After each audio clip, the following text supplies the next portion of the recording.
اگر میں آپ سے کہوں کہ قوم نوح کے بت ابتدا میں عبادت کے لیے بنائے ہی نہیں گئے تھے، نہ ان کے سامنے سجدہ کیا جاتا تھا، نہ ان سے دعائیں مانگی جاتی تھیں، اور نہ ہی کوئی انہیں خدا سمجھتا تھا، وہ تو صرف چند نیک لوگوں کی یاد میں بنائی گئی تصویریں تھیں، پھر ایسا کیا ہوا کہ یادگاریں معبود بن گئیں؟ احترام عبادت میں کیسے بدل گیا اور ایک پوری قوم اپنے خالق کو چھوڑ کر بے جان پتھروں کے سامنے کیسے جھک گئی؟ حضرت آدم علیہ السلام کے بعد اللہ نے ان کی اولاد میں برکت عطا فرمائی، انسانوں کی تعداد بڑھی، مرد، عورتیں اور بچے زمین کے مختلف حصوں میں پھیل گئے، بستیاں آباد ہوئیں اور لوگ مل جل کر زندگی گزارتے تھے۔ اگر حضرت آدم علیہ السلام اپنی اس پھیلی ہوئی اولاد کو دیکھتے تو حیرت سے پوچھتے، کیا یہ سب میرے بچے ہیں؟ کیا یہ تمام لوگ میری ہی نسل سے ہیں؟ اتنے خاندان اور اتنی بستیاں ہونے کے باوجود ان سب کا دین ایک تھا، وہ صرف اللہ کی عبادت کرتے تھے،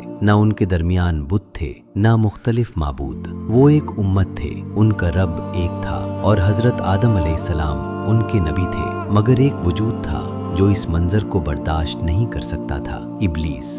وہی ابلیس جس نے حضرت آدم علیہ السلام کو سجدہ کرنے سے انکار کیا اور اپنی نافرمانی کے سبب اللہ کی رحمت سے دور کر دیا گیا تھا۔ اب وہ حضرت آدم علیہ السلام کی اولاد سے انتقام لینا چاہتا تھا، وہ چاہتا تھا کہ انسان بھی اسی آگ کی طرف جائیں جس کی طرف وہ خود بڑھ چکا تھا، لیکن وہ جانتا تھا کہ اگر وہ صاف کہہ دے اللہ کو چھوڑ دو اور پتھروں کی عبادت کرو تو لوگ اسے پہچان کر دھتکار دیں گے اور کہیں گے اللہ کی پناہ، تو مردود شیطان ہے۔ وہ لوگ ابھی اپنے رب کو جانتے تھے، اس لیے شیطان کو ایسی بات سے آغاز کرنا تھا جس میں شرک دکھائی نہ دے بلکہ جو نیکی اور محبت جیسی محسوس ہو۔ اس لیے شیطان نے جلدی نہیں کی، اس نے ایک ایسا دروازہ تلاش کیا جو باہر سے نیکی کا دروازہ دکھائی دیتا تھا۔ وہ جانتا تھا کہ عقیدہ ایک ہی دن میں نہیں بدلتا، پہلے دل میں خیال ڈالا جاتا ہے، پھر وہ خیال رسم بنتا ہے، اور جب اصل حقیقت بھلا دی جائے تو وہی رسم دین سمجھی جانے لگتی ہے۔ اس زمانے میں کچھ نہایت صالح اور نیک لوگ موجود تھے،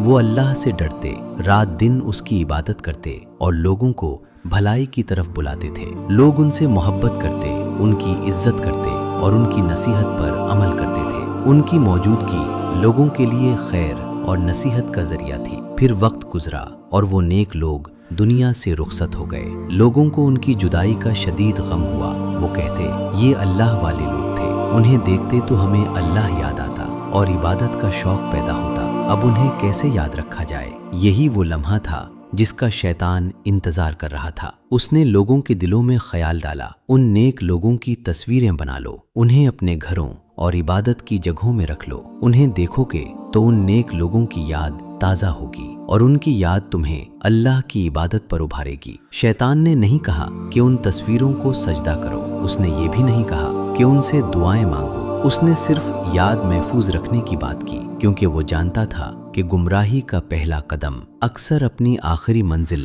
ظاہر نہیں کرتا۔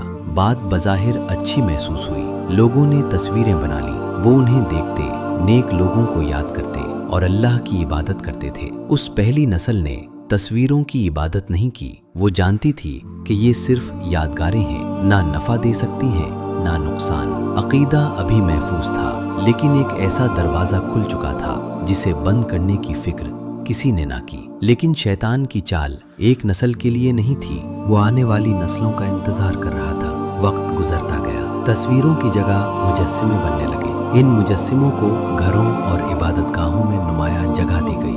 کسی نیک شخص کا انتقال ہوتا تو اس کا مجسمہ بنا کر اسی کے نام سے پکارا جاتا۔ بچوں نے آنکھ کھولی تو انہی مجسموں کو عزت کے بلند مقام پر دیکھا۔ پہلی نسل جانتی تھی کہ یہ صرف پتھر ہیں، لیکن پھر وہ نسل دنیا سے چلی گئی، ان کے بچے بڑے ہوئے جنہوں نے اپنے والدین کو ان مجسموں کی غیر معمولی تعظیم کرتے دیکھا تھا۔ پھر ان بچوں کے بچے آئے، نئی نسل نے یہ تو دیکھا کہ ان کے بزرگ ان مجسموں کا احترام کرتے تھے، لیکن یہ علم ان تک پوری طرح نہ پہنچا کہ انہیں کیوں بنایا گیا تھا۔ مقصد بلا دیا گیا مگر رسم باقی رہی، اصل کہانی دھندلی ہوتی گئی مگر تعظیم بڑھتی گئی۔ اب ان کے سامنے مجسمے موجود تھے، بزرگوں کی تعظیم کی روایت موجود تھی، مگر وہ علم موجود نہ تھا جو بتاتا کہ یہ محض پتھر ہے۔